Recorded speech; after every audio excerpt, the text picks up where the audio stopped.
Christmas special. Men's clothing. Suitably dressed. The lounge suit, battle dress of the world's businessman, is 150 years old, possibly. Business and politics are full of surprises and a near certainty. Whether they are politicians, bankers or trade union leaders, men nearly always meet other men in suits. The uniform of capitalism has conquered more of the globe than capitalism itself. When Barack Obama first visited Hu Jintao, paramount leader of the People's Republic of China, the men were clad in near-identical dark blue suits, white shirts and red spotted ties. It has become a symbol of conformity. Suit was the chosen insult of hippies to describe a dull establishment man. The garment has been ostentatiously rejected by Silicon Valley titans like Steve Jobs of Apple, Mark Zuckerberg of Facebook, and Sergey Brin of Google. Yet the business suit has an exciting and mysterious history that should give wearers a tingle of pleasure every time they put one on. It is a garment born out of revolution, warfare, and pestilence. The suit still bears the marks of this turbulent past, as well as the influence of Enlightenment thinking, sporting pursuits, and a Regency dandy. In the year that may well mark the 150th anniversary of the suit, it seems a shame that no celebrations were held in its honour. The pattern was cut in the middle of the 17th century. To maintain an image of what is now called austerity Britain after a plague outbreak in 1665 and the Great Fire of London a year later, Charles II ordered his courtiers to dress in simple tunics, shirts and breeches. This was a profound reversal. Monarchs had long imposed sumptuary laws preventing hoi polloi from dressing too grandly.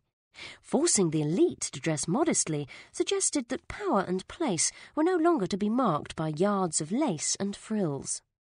Even as court fashion took another turn towards flamboyance, the sombre three-piece look endured in smart society. The emerging mercantile class adopted it, as did landed aristocrats, who spent much of their time on their country estates rather than at court. Sobriety of colour gained further ground after the French and American revolutions. The simplified lines and palette of post-revolution gentlemen's wear, blue, grey, white and buff, were themselves based on the English country gents' attire of dark coat, riding breeches and boots.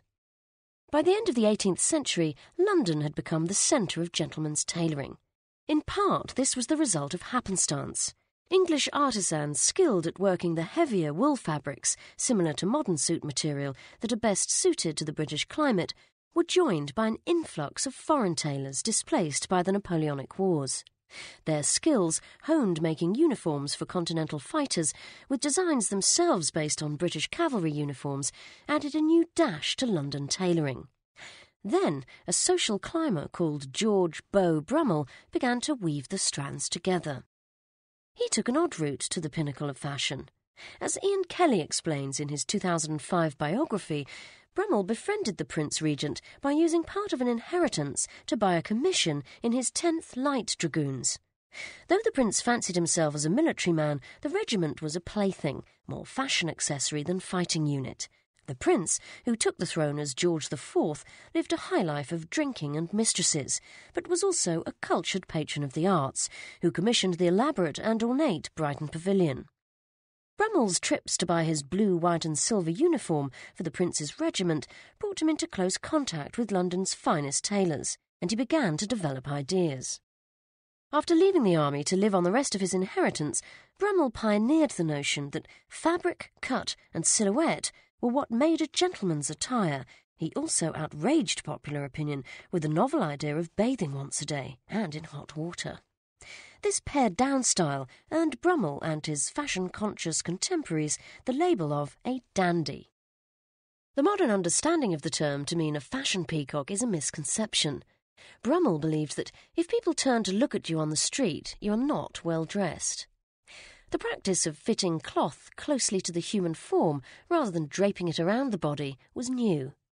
As fashion historians point out, medieval linen armourers had long made padded undergarments that fitted beneath suits of armour, reducing a little the discomfort of wearing plates of steel.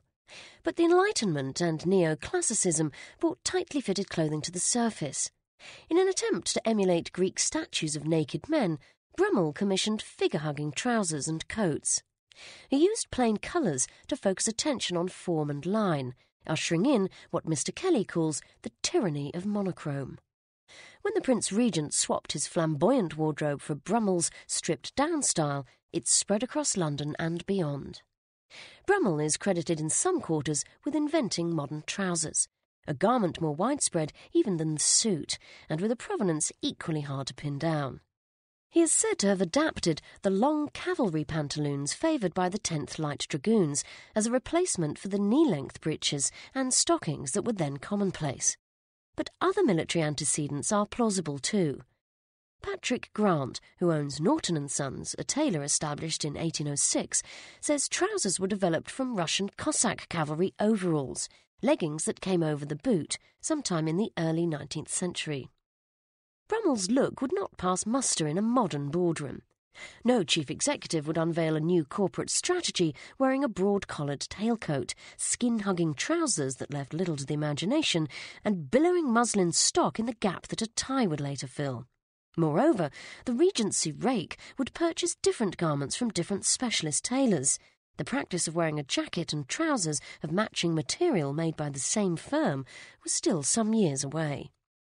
Around the middle of the 19th century, gentlemen's clothes began to relax. The frock coat, full of wadding, cut close to pull the figure into shape, gradually gave way to a looser but still precise jacket. And through a series of small incremental changes, various pieces of men's attire that had evolved to meet specific needs converged to form a single uniform.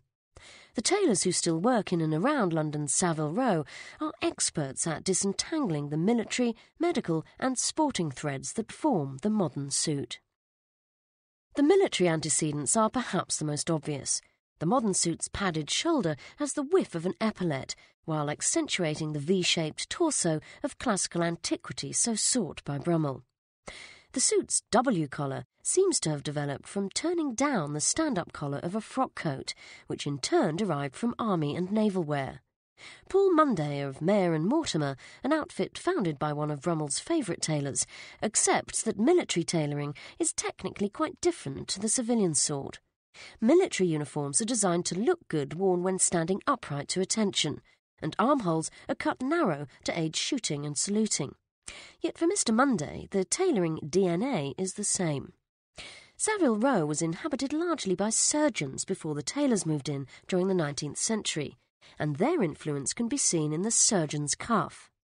On the most expensive suits, the cuff buttons, which mirror the pips of military rank, can be undone, allowing the sleeve to be rolled back. This lets surgeons attend patients spouting blood without removing their coats, an important distinction that set them apart from shirt-sleeved tradesmen of the lower orders. Surgeons' shirts with detachable cuffs are still made to order by London tailors.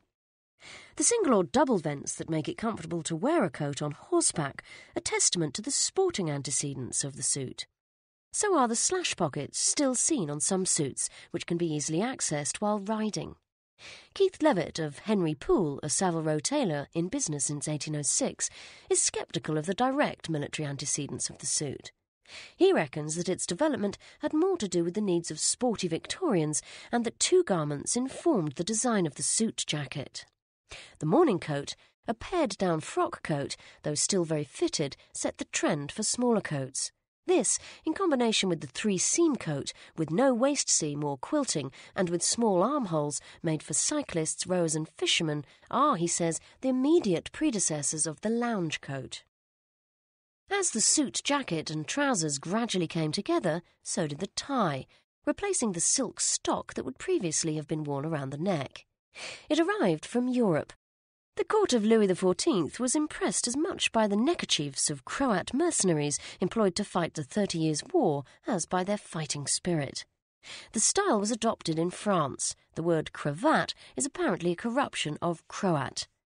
The four-in-hand, the forerunner of the tie, appeared in Britain in about 1860, like the suit, and was the social networking tool of its day. The pattern and colours denoted affiliations such as school, regiment or sporting club. If the precise moment of inception is vague, the point of victory of the lounge suit over its forerunners as the standard battle dress of the office worker is clearer. According to Christopher Bruard of the Victoria and Albert Museum, the tailed morning coat finally gave up to the lounge suit with the rise of American business culture at the end of the 19th century. By 1890, the American office worker wanted both the informality of the lounge suit with its sporting heritage and a snappy, modern and efficient look that its military antecedents gave it. From a tight knot of streets between Piccadilly and Regent Street, the suit has conquered the planet. Since the early 20th century, the battle dress of the executive has changed little, at least on the outside. Colours and cuts come, the fashion a decade ago was for 4-button jackets, and go. Yet the modern world has transformed the suit's interior. Pockets for train and bus tickets appeared with the commuter. Pen pockets and pockets for mobile phones have followed. Mr. Monday has fielded inquiries about internal pockets to hold an iPad. No problem, he says.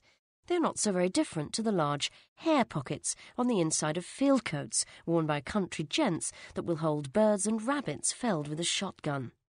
Savile Row has changed too. The custom of the British upper classes, civilian and military, has tailed away as that class has shrivelled.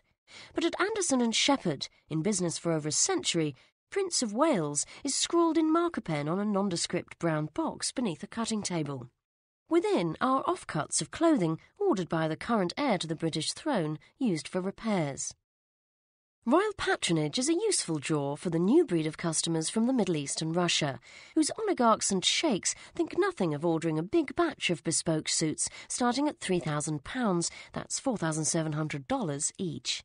Meanwhile, in Southeast Asia, factories fling out suits by the thousands that sell for just a few pounds each. Useful and malleable, after 150 years, the suit is still holding its ground in the battle for wardrobe space. Leader of the People's Republic of China, the men were clad in near-identical dark blue suits, white shirts and red-spotted ties. It has become a symbol of conformity. Suit was the chosen insult of hippies to describe a dull establishment man. Whether they are politicians, bankers or trade union leaders, men nearly always meet other men in suits.